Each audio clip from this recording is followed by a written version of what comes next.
He was 18 years old when he inherited a ghost. It wasn't the kind that rattled chains or whispered in the walls, but the kind that lived in the silence of a life unlived, a story untold. On the day he found out, the world smelled like disinfectant and the cheap, lemon-scented floor polish they used at the St. Jude's home for boys. For 12 years, that smell had been the backdrop to everything. It was the smell of being forgotten. If you've ever felt like your life was happening on the other side of a thick pane of glass, then you know what I'm talking about. And if you do, I hope you'll stick around, maybe even subscribe, because this channel is for people who've had to find their own way home. The day I turned 18 was the day I ceased to be a ward of the state. They called it aging out. It sounded like a slow, gentle process, like a candle burning down to its base. The reality was more like being pushed off a cliff. They gave me a cardboard box containing a spare set of clothes, my birth certificate, a faded photograph of two people I was told were my parents, and a $100 bill sealed in a crisp white envelope. "Good luck, Leo," said Mrs. Gable, the home's director, her smile as thin and brittle as old paper. She didn't meet my eyes. They never did. It was easier to manage a problem if you didn't have to look it in the face. I walked out of the iron gates of St. Jude's with the box under one arm and a hollowness in my chest so vast it felt like a missing organ. The city noise hit me like a physical blow. The shriek of sirens, the growl of buses, the chorus of a million conversations I wasn't a part of. I had nowhere to go. My plan, such as it was, involved a YMCA for a few nights and then nothing. The future was a blank wall, and I didn't have any paint.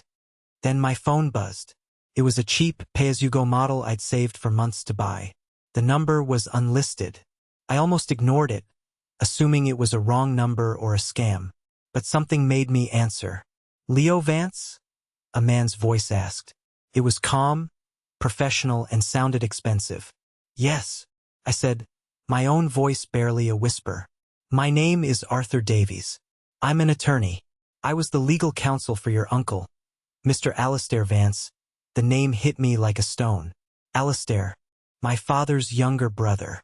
The man who, according to the file at St. Jude's, had signed over his parental rights after my parents' car crash and then vanished. The official story was that he was an irresponsible drifter, unable to handle the burden of a 6-year-old boy. The unofficial story, the one the older kids whispered, was that he was a coward who ran away. I'd spent 12 years hating a man I couldn't even remember. "I don't have an uncle," I said, the words tasting like acid. There was a pause on the other end. "I'm afraid that's not entirely accurate, son. Mr. Vance passed away 6 months ago. He named you as the sole beneficiary of his estate. There are some documents you need to sign. Could you come to my office?" An estate. The word sounded foreign, like something from a movie. I imagined a dusty apartment with a few pieces of broken furniture. Maybe a few $100s in a bank account if I was lucky. It was better than nothing. Mr. Davies' office was in a tall glass building downtown that seemed to scrape the clouds. The lobby was all marble and hushed reverence. I felt like a stray dog that had wandered into a cathedral, my worn-out jeans and thin jacket a stark contrast to the tailored suits striding past. Mr. Davies was an older man with kind eyes and a weary slump to his shoulders, as if he carried the weight of all his clients' secrets. He didn't look down on me. He just gestured to a leather chair that sighed as I sat down. "Thank you for coming, Leo," he said, sliding a thick file across his polished mahogany desk. "I knew your uncle for many years. He was a complicated man, but he never stopped thinking about you." I just nodded, unable to speak. The hate I'd nurtured for so long felt suddenly flimsy, uncertain. He opened the file. "Your uncle didn't have much in the way of liquid assets. No significant savings. But he did own a piece of property. Outright. No mortgage, no liens. It's a small farm. A house, a barn, and about 40 acres of land in a place called Oakhaven." He pushed a large, yellowed envelope toward me. Inside was a deed with my name on it, and a single, heavy, old-fashioned iron key. "He left you everything, Leo. The land, the house, it's all yours." I stared at the key lying in my palm. It was cold and solid and real. 40 acres. A house. My house. For a boy whose entire world had been a 6 by 8 foot room he shared with another forgotten kid, the concept was too large to grasp. It was like trying to imagine the size of the ocean having only ever seen a puddle. Why? I finally managed to ask. Why would he give it to me? He abandoned me. Mr. Davies leaned back, his gaze distant. Alistair had his reasons. He wasn't a man who explained himself easily. But he left you this. He wanted you to have a place to stand. A place to start. He gave me the address and a bus schedule. Oakhaven was a 4-hour ride north, deep in the kind of country I'd only ever seen in pictures. As I stood to leave, the key clutched in my hand, Mr. Davies put a hand on my shoulder. One more thing, Leo. Your uncle left a letter for me as well. In it, he said something I was to pass on to you. He said, "The truth isn't on the surface. You have to be willing to dig." I didn't understand what he meant. Not then. I just nodded, thanked him, and walked out of that glass tower back into the loud, indifferent city. But something had changed. The hollowness in my chest was still there, but now it had an echo. It was the echo of a question, and the key in my pocket felt like the beginning of an answer. My journey wasn't to a piece of land. It was to the heart of a ghost story, my own. And what I would find there, in the dirt and the dark, would change not just my future, but my entire understanding of the past. It was the beginning of everything. The bus station was a chaotic symphony of hurried goodbyes and weary greetings.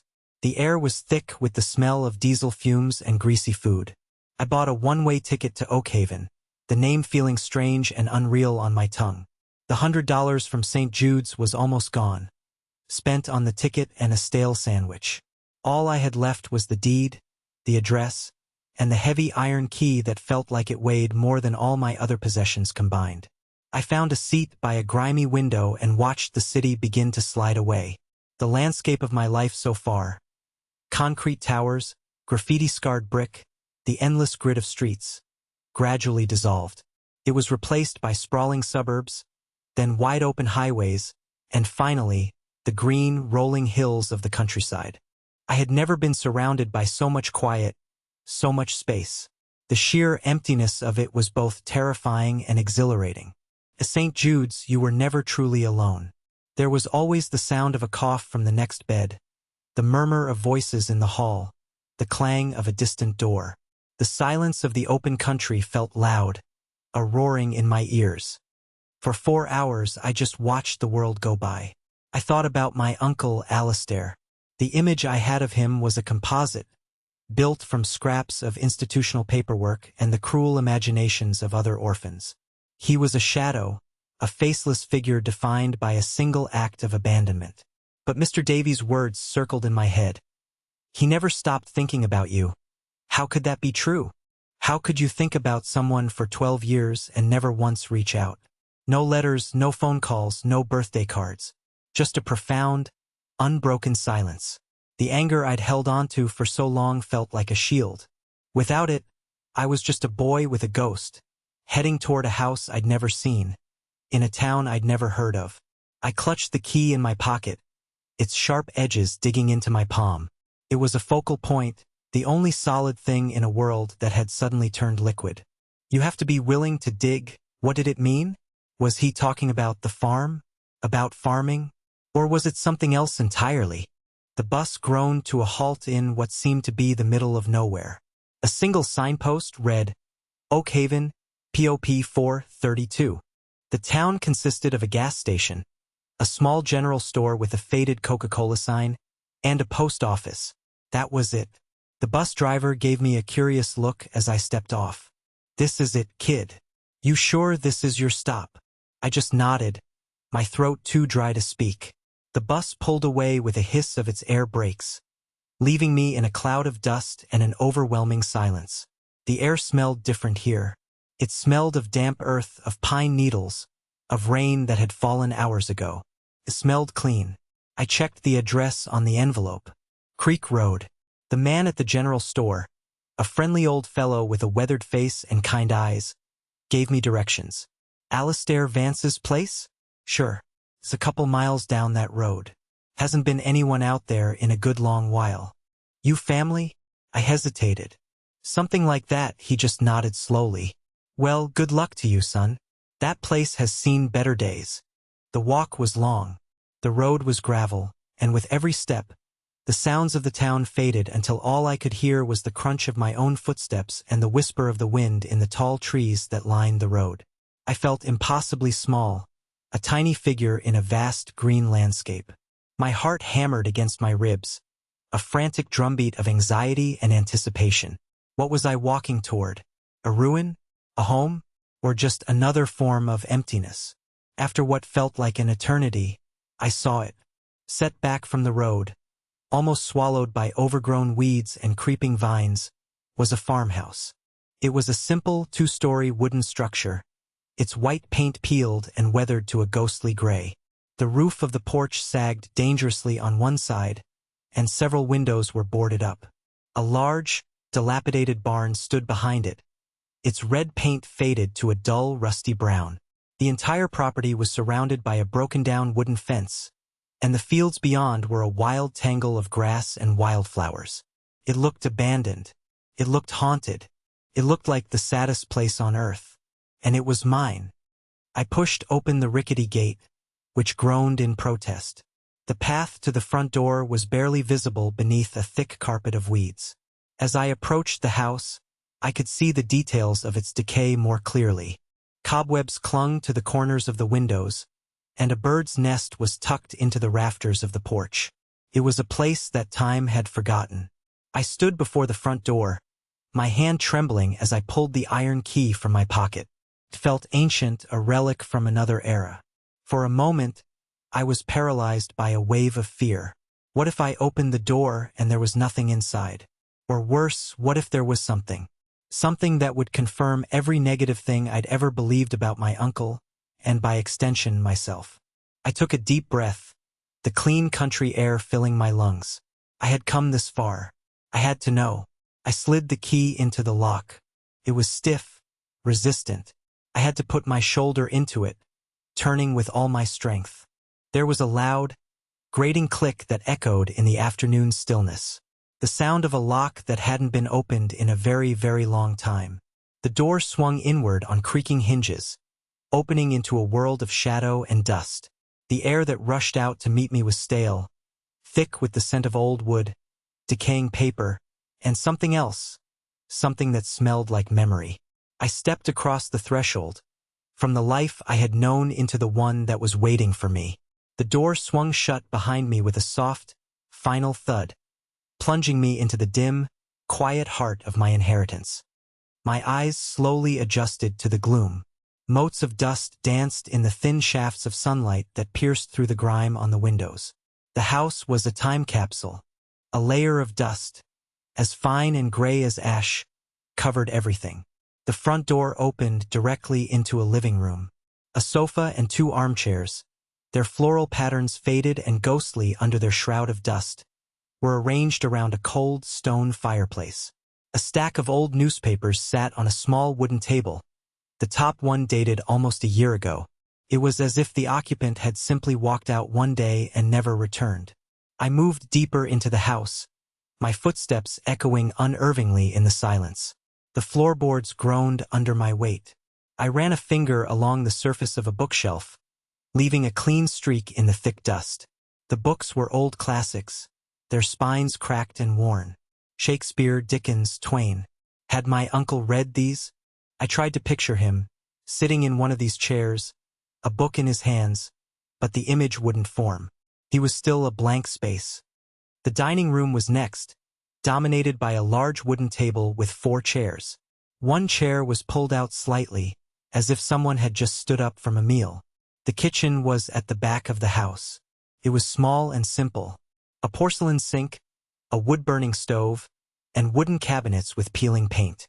On the counter, next to a rusty can opener, sat a single, unwashed coffee mug. It was a small, mundane detail, but it struck me with a surprising force.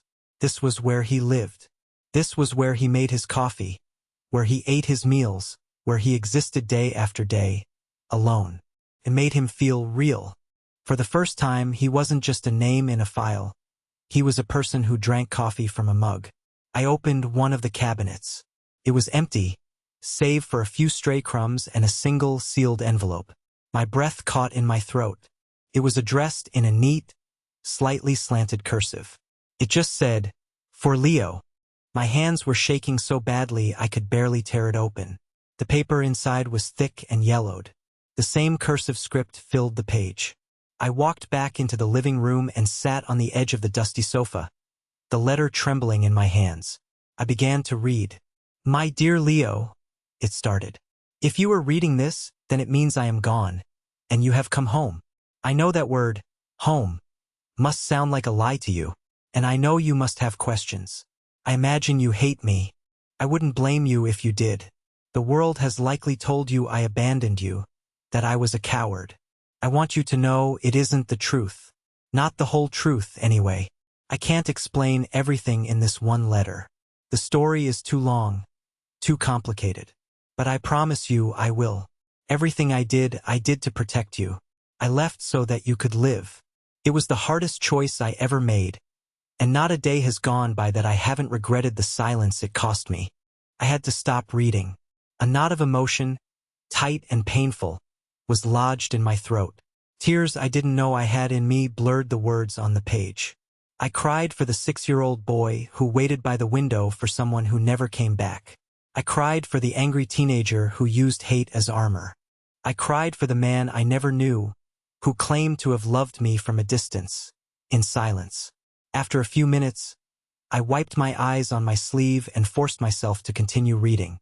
This house, this land, it's more than just a place, Leo. It's a legacy. It's our family's anchor. It's been in the Vance name for over 100 years. But it's also in danger. There are people who want it, people who believe they have a claim to it. I fought them off for as long as I could, but my time ran out. Now, the fight is yours if you choose to accept it. But you can't fight without knowing the truth. The rest of the story is here in this house. But you have to find it. Mr. Davies told you I said you had to be willing to dig. I meant it literally. Your inheritance isn't just this house. It's what's buried beneath it. Go to the cellar, Leo.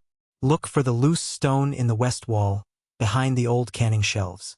What you find there will explain everything. Be careful.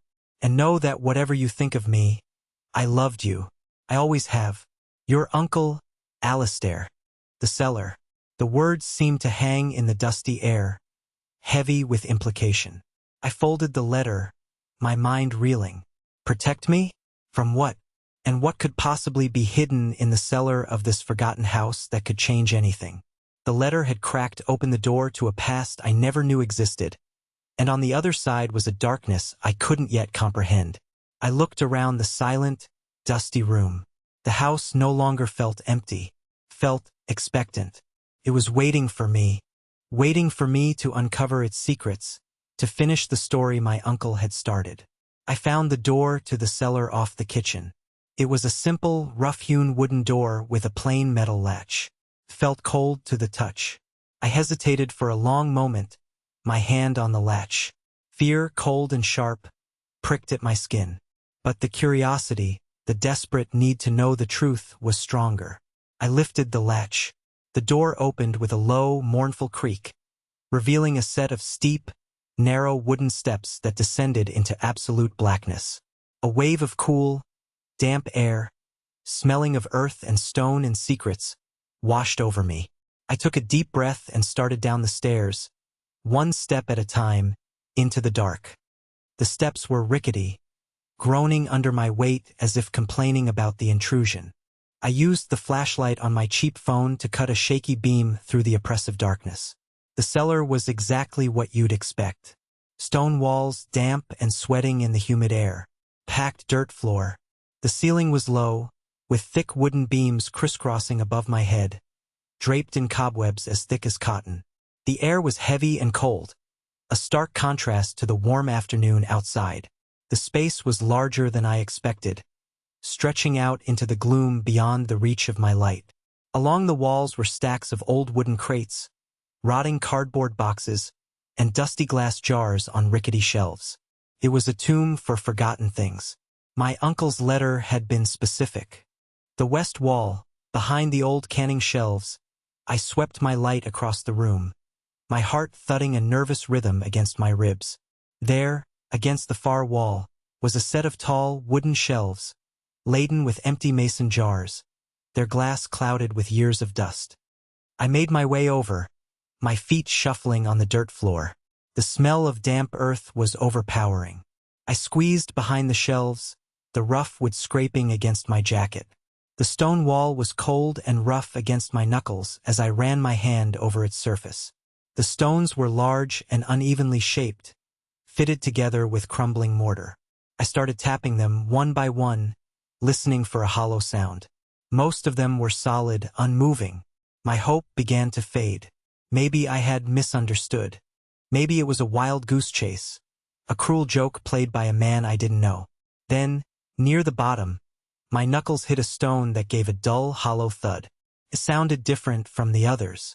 My breath hitched. I pushed at it. It didn't move.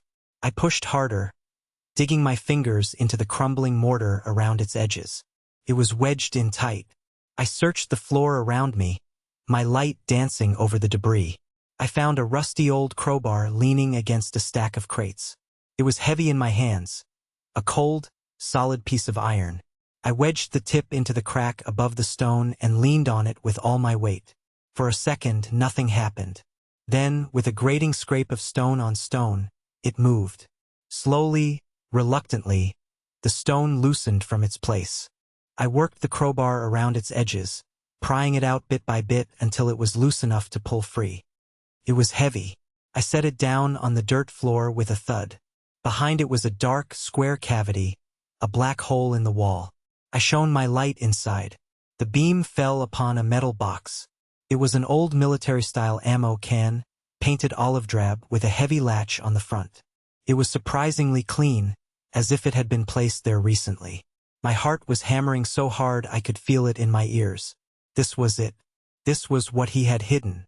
This was where the answers were. I reached into the cavity and pulled the box out. It was heavy, much heavier than an empty box should be. I carried it over to an old wooden crate and set it down, the metal clanging in the dead silence of the cellar. I stared at the latch. It was like standing on the edge of a precipice, knowing that the next step would change everything. The life I had known, the simple, sad story of an abandoned orphan, was about to be obliterated. Whatever was in this box would replace it, and I wasn't sure if I was ready. Listen, if you've ever been at a crossroads like that, a moment where the truth is waiting for you but you're terrified of what it might be, I want you to know you're not alone. We all face these moments. The temptation is to turn back, to stick with the story we know, even if it hurts. But the only way forward is through. If this story is resonating with you, if you've ever had to dig for your own truth, let me know in the comments. This community is built for people like us, people who understand that sometimes the most important things are buried deep. Now, let's get back to the cellar. I was there in the dark with that box. My fingers fumbled with the cold metal latch. It was stiff, but it finally sprang open with a loud snap. I lifted the lid. The first thing I saw was money, stacks of it, $100 bills, bundled together with rubber bands. It wasn't a fortune, but it was more money than I had ever seen in my life. I lifted one of the bundles. There must have been thousands of dollars here. But beneath the money, there was something else. A thick stack of letters, tied together with a piece of faded twine, and under the letters, a collection of old photographs. I picked up the photographs first. The top one was of my parents. The same picture I had in my box from St. Jude's. But this one was clearer, not as faded. My father, handsome and smiling, with his arm around my mother, who was laughing, her head thrown back. They looked so young, so happy, so alive. The next photo was of my father and another man who looked just like him, only a little younger, a little more serious. They were standing in front of this very house, their arms slung over each other's shoulders. Alistair, my uncle. He had my father's eyes. Then there was a photo of Alistair holding a baby. Me. He was looking down at me with an expression of such profound tenderness, such love, that it stole the air from my lungs. This was not the face of a man who would abandon a child. This was the face of a man who would do anything for him.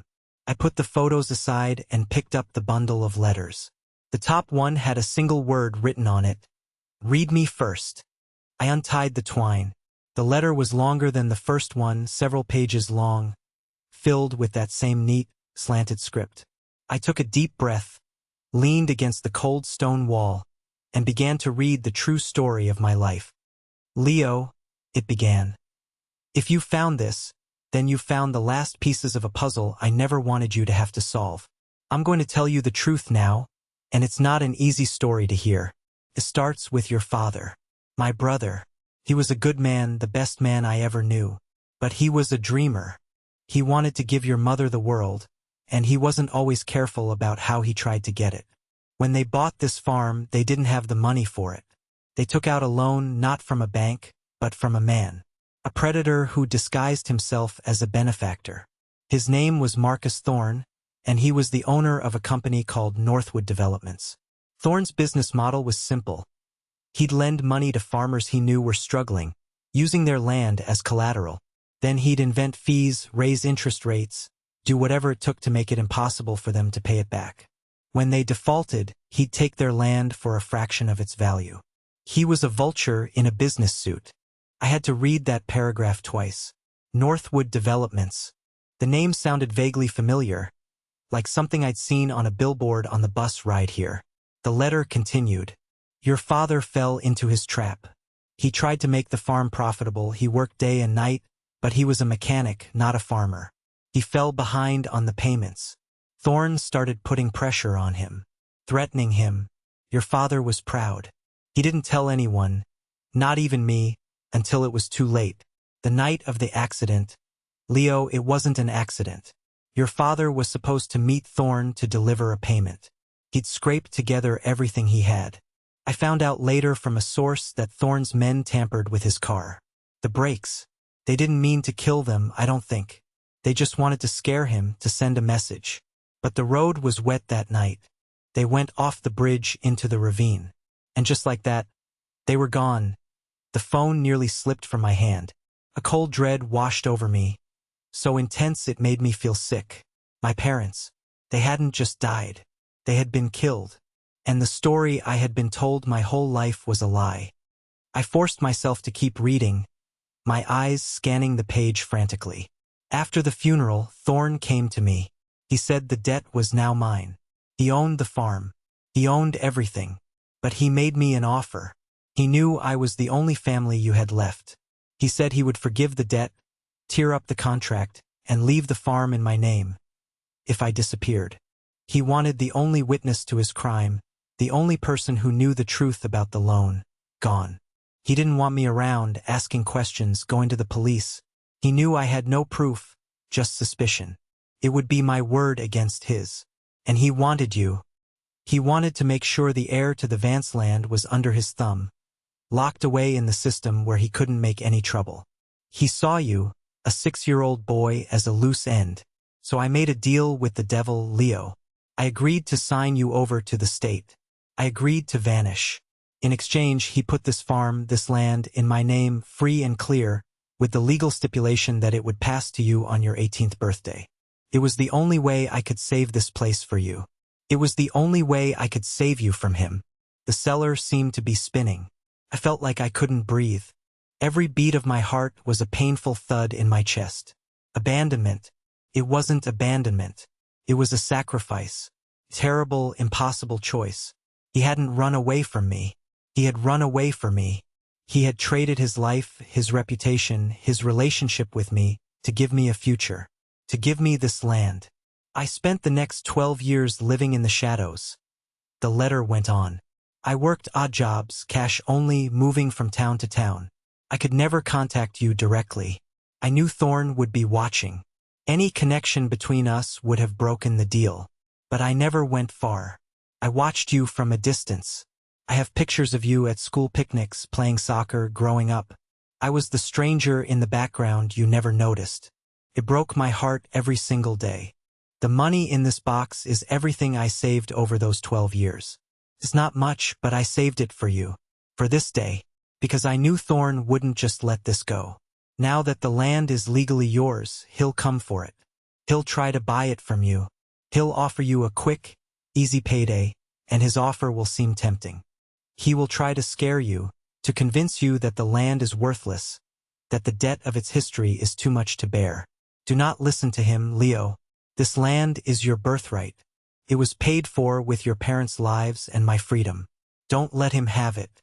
This money is your war chest. Use it to fix the place up. Use it to live. Use it to fight. The choice is yours, of course. You can sell and walk away with a clean slate and some cash in your pocket. No one would blame you, or you can stay. You can put down roots in this poisoned soil and make something grow.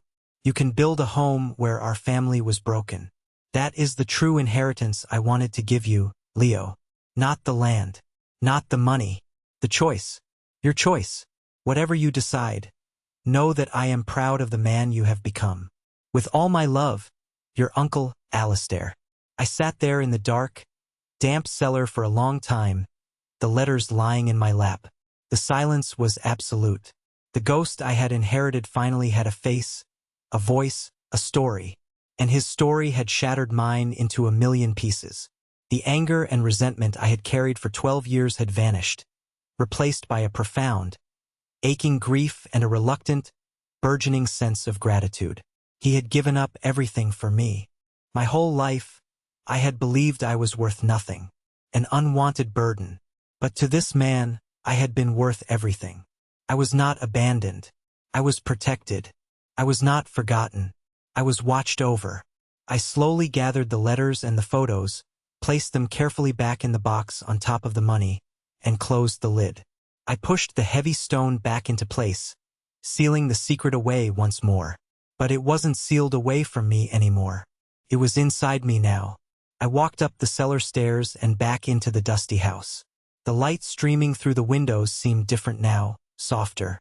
The house no longer felt sad and haunted, felt resilient.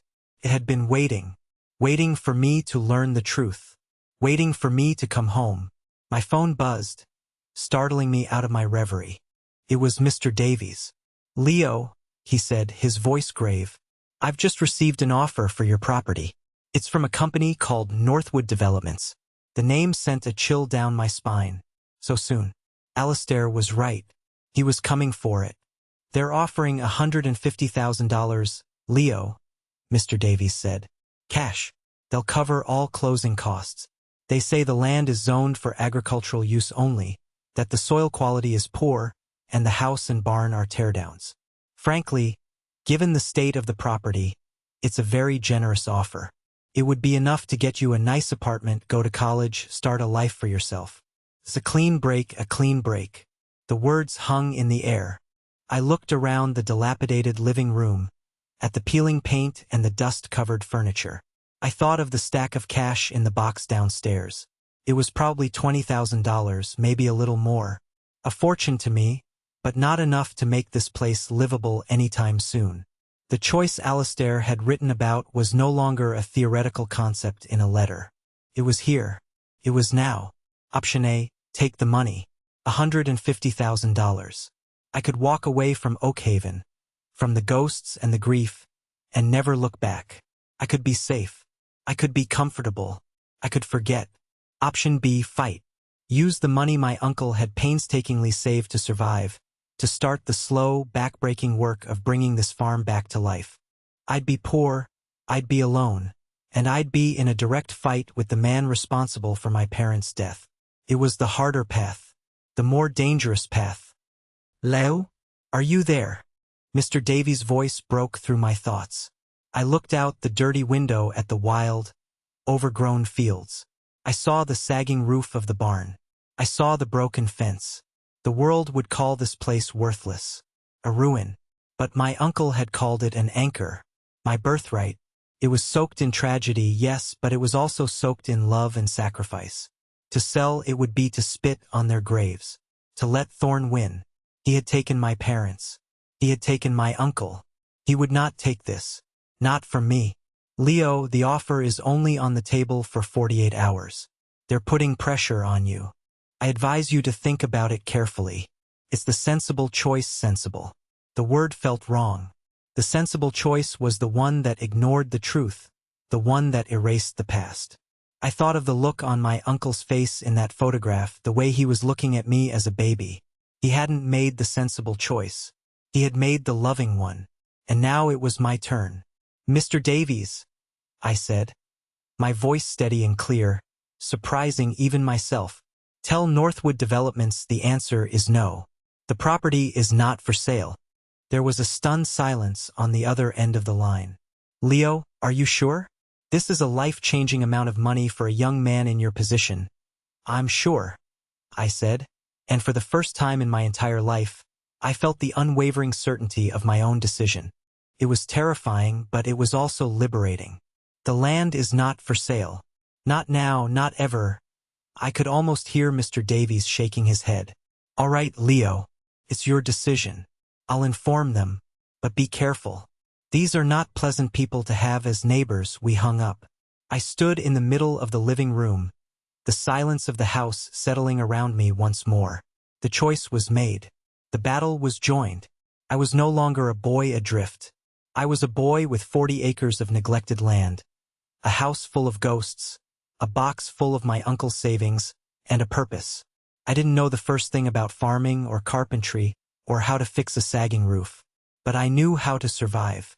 St. Jude's had taught me that, and my uncle had taught me what to survive for. I spent the rest of the day exploring my domain. I walked the perimeter of the 40 acres, pushing through tall grass and thorny bushes. The land was beautiful, in a wild, untamed way. There was a small creek running through the back of the property, its water clear and cold.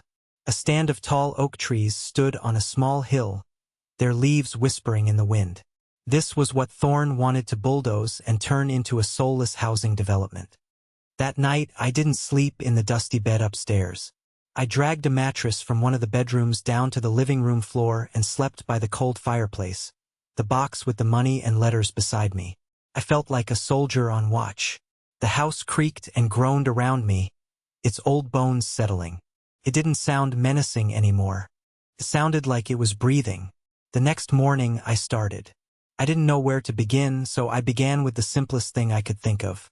I found a bucket and a rag in a closet under the stairs, filled the bucket with water from the hand pump outside, and I started cleaning the kitchen window. It was a small, seemingly insignificant task. But as I scrubbed away the layers of grime and dust, something magical happened. The light began to pour in. It illuminated the small kitchen, making the dust motes dance like tiny stars. It was a tiny victory, but it was a victory. It was a start. I spent the next week in a frenzy of activity. I threw open all the windows, airing out the stale smell of the past. I swept and mopped the floors, beat the dust out of the old rugs, and scrubbed every surface until my hands were raw. I brought the money to the bank in town and opened an account, the teller giving me a suspicious look until I showed her the deed and the letter from Mr. Davies. I kept a few $100s in cash for immediate supplies. I bought groceries, tools, and a book from the general store called The Basics of Homesteading. I was clumsy and slow. Every task felt monumental. Fixing a broken fence post took me an entire afternoon. Patching a small hole in the porch roof felt like climbing a mountain. But with each small repair, each patch of weeds I cleared, the place felt a little more like mine. It was less of a ruin and more of a project. Promise. One afternoon, as I was struggling to replace a rotten board on the porch steps, a dusty pickup truck pulled into the driveway. An older man, the same one from the general store, got out. He was carrying a toolbox. "Saw you were struggling," he said with a gruff but not unkind voice. "Name's George. I live down the road. Knew your uncle. He was a good man. Quiet. Kept to himself. But a good man, he didn't ask any questions. He just picked up a hammer and showed me how to measure the wood properly, how to drive the nail in straight without splitting the board. We worked together for an hour in comfortable silence. When we were done, the steps were sturdy and safe. There, he said, wiping his hands on his jeans. That'll hold, he looked me in the eye. Northwood's been sniffing around here for years. They drove a lot of good people out. Don't let them bully you, son. If you need a hand, you know where I am. He got back in his truck and drove off, leaving me standing on my newly repaired porch. It was the first time someone had offered me help without wanting something in return. It was the first time I felt like I might not be completely alone in this fight. I was building more than just a farm. I was building a life.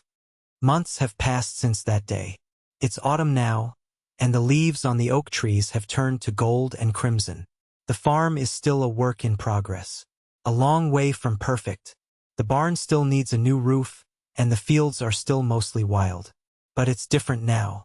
The house is clean. The windows are clear. I've planted a small vegetable garden, and the first green shoots are starting to push through the dark soil. I've read all of Alistair's letters. They tell the story of his lonely, watchful life. They are filled with pain and regret, but also with an unyielding, fierce love for me. Some nights, I sit on the porch and read them again, his voice a comforting presence in the quiet country darkness. I haven't heard from Northwood Developments again, but I know they're out there, watching, waiting for me to fail. But I'm not going to fail. This place is more than just land to me now. It's a testament. Every nail I hammer, every seed I plant, is an act of defiance. It's a refusal to let their greed have the final word. It's proof that something broken can be mended, that something poisoned can be healed. My Uncle Alistair was right. The real inheritance he left me wasn't the property or the money.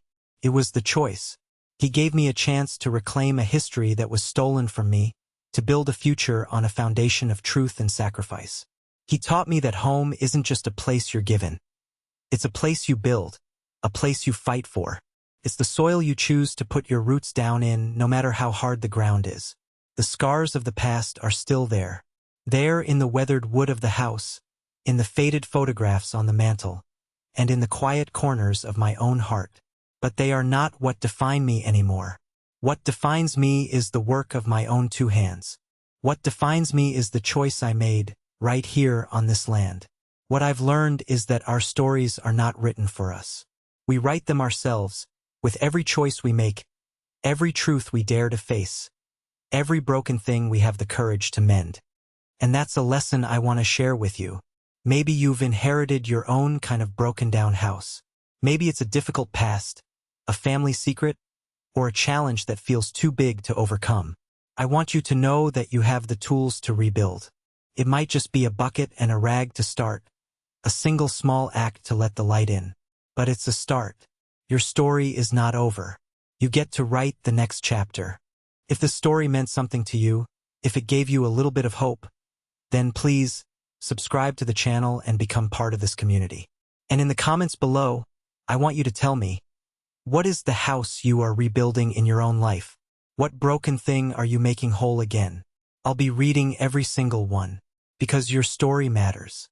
We're all just trying to find our way home, and sometimes we have to build it ourselves.